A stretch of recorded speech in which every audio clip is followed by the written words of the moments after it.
नमस्ते, मैं मंजरी अग्रवाल, अंबर ज़ैदी ऑफिशियल पर आपका स्वागत करती हूँ। आज हमारा टॉपिक है डिजिटल मोबाइल वैन्स।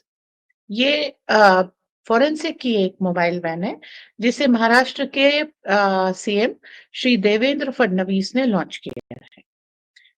ये मोबाइल यूनिट्स उन सारे इक्विपमेंट से लैस होंगी, जो क्राइम सीन इन्वेस्टिगेशन में काम आते हैं। अभी 21 की संख्या में इनको लॉन्च किया गया है। इनका काम है कि ये जहाँ भी क्राइम होता है, सबसे पहले वहाँ पहुँच करके क्राइम सीन को अपने ज्यूरिडिक्शन में ले ले और उसके बाद फिर ये केस को आगे बढ़ाया जाएगा। तो लोकल पुलिस या लोकल यूनिट का कोई इंटरफेरेंस नहीं है। जो इसमें लोग हैं, वो बहुत अच्छी तरीके से फॉरेंसिक इन्वेस्टिगेशन में ट्रेन्ड हैं। अभी इसी चीज को बूस्ट करने के लिए भारत सरकार ने बहुत सारे इंजीनियरिंग कॉलेज में फॉरेंसिक के कोर्सेज इंट्रोड्यूस किए हैं और एक स्पेशली गुजरात में इंस्टीट्यूट बनाया है, जो फॉरेंसिक स्टडीज और लेटेस्ट टेक्नोलॉजीज के लिए डेडिकेटेड है। अक्सर हमने इस चीज को देखा है कि जो क्राइम होता है, उसका इन्वेस्टिगेशन इतनी खराब तरीके से किया जाता है कि सबूत के अभाव में जो अपराधी होता है उसको बरी कर देना पड़ता है। इसमें बहुत सारी चीजें, एक इक्विपमेंट्स का ना होना, टाइमली अवेलेबल नहीं होना, ट्रेन्ड एक्सपर्ट्स नहीं होना, लोकल थाने की भी जो भी देर सवेर है, टाला मटोली है और उनके वेस्टेड इंटरेस्ट। इसके अलावा अपराधी अगर कोई उच्च पदस्थ हो या फिर रसूख वाला हो, पैसे वाला हो, उसका जो दबाव है। एग्जाम्पल के तौर पे देखें तो सलमान खान ने जब 8 लोगों के ऊपर गाड़ी चढ़ाई थी, वो विटनेस होने के बावजूद पॉलिटिकल दबाव में केस बरी हो गया। सुशांत सिंह राजपूत, दिशा सालियान, ये 2 बहुत बड़े एग्जाम्पल हैं। दिव्या भारती, ये बहुत बड़े एग्जाम्पल हैं जिसमें हम कह सकते हैं कि क्राइम सामने था, लेकिन इन्वेस्टिगेशन इतनी खराब तरीके से किया गया कि आज अगर हम उसको री-इन्वेस्टिगेट नहीं कर सकते, क्यों? क्योंकि क्राइम सीन हैंडओवर हो चुका है।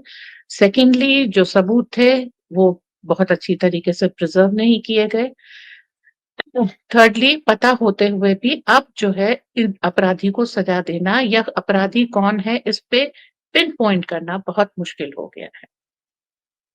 तो इसलिए इन सब फॉरेंसिक टीम्स की और फॉरेंसिक यूनिट्स की जरूरत है। With due course of the time, जैसा भी जरूरी होगा, इसको एक्सपैंड किया जाएगा यूनिट को। अभी हम लोगों ने देखा थोड़े दिन पहले, भारत सरकार ने एक डिजिटल फॉरेंसिक लैब इंटरनेट का बनाया है, जिसको जहां पर सारे क्राइम के डेटा रहेंगे। मान लीजिए किसी एक छोटे से गांव में कोई अपराधी कोई का अपराध करके भागा, साउथ इंडिया से नॉर्थ में भागा, तो नॉर्थ में उसके लिए कोई भी अपराध की फाइल हर थाने तो शेयर होती नहीं, जिस थाने में वहीं पे रहती है, तो बाकी जगह वो मासूम माना जाएगा और 2 थानों में कोऑर्डिनेशन की कमी के कारण अलग-अलग क्राइम इन्वेस्टिगेशन होगा, अलग-अलग चीज़ होंगी। ये दोनों अपराध एक आदमी ने किया है, ये कभी एस्टैब्लिश नहीं हो पाएगा, क्योंकि कोई कम्युनिकेशन कोऑर्डिनेशन नहीं है।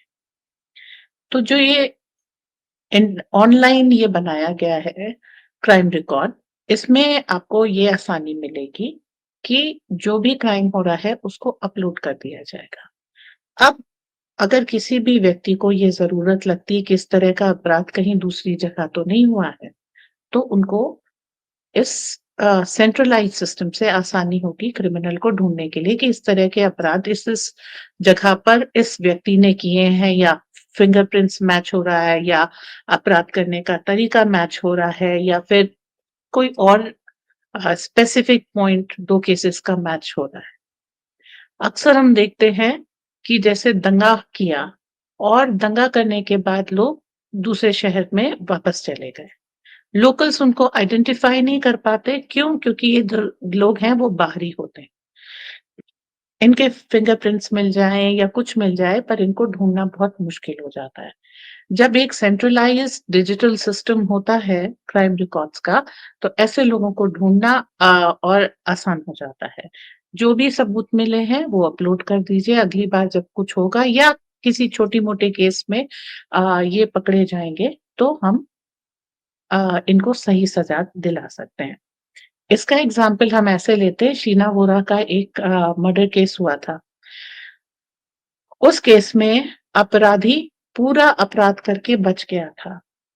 केवल वो अपराध पकड़ा गया इस कारण क्योंकि जो ड्राइवर था जिस गाड़ी में उसकी लाश ले जाई गई थी, उसका जो ड्राइवर था वो प्रेशर में था, उसने ट्रैफिक लाइट जंप कर दी और वहाँ पर उसको जो पकड़ा गया, कार की तलाशी हुई, घबराया हुआ बहुत था।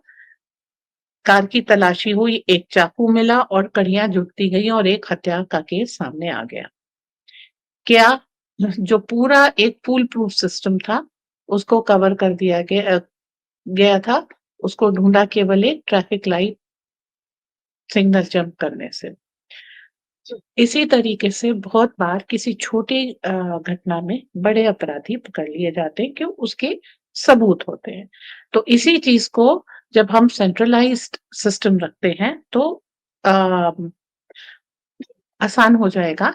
यहाँ तक कि जो इंजीनियरिंग कॉलेजेस में भारत सरकार ने फॉरेंसिक इन्वेस्टिगेशन इस तरह के कोर्सेज़ शुरू किए हैं।